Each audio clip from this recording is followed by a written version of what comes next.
The key question is, how far does the First Amendment go to protect one's freedom of the press? Civil rights activists paid the New York Times for a one-page advertisement in their newspaper. They complained about how the Alabama Police Department wrongfully arrested Martin Luther King Jr. at a peaceful protest. The article wasn't completely factual, and it did exaggerate on a few points.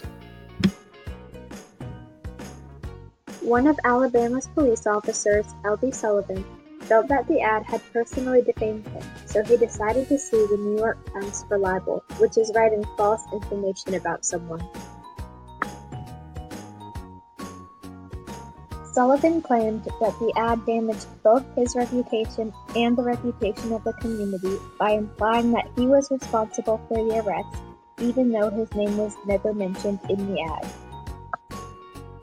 The issue was taken to the Supreme Court and Sullivan won, giving him a $500,000 judgment.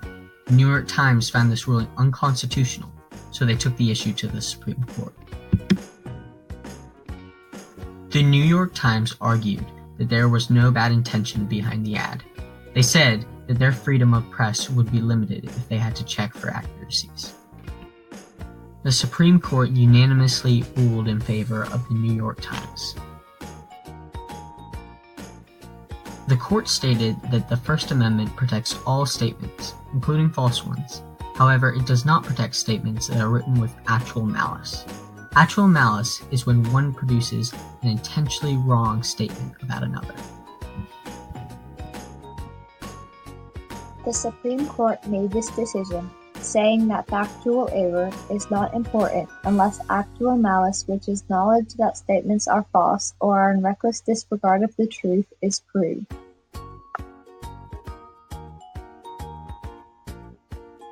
The Supreme Court case of New York Times v. Sullivan created precedent for other cases by establishing actual malice and stating that to be considered libel, it must meet this standard.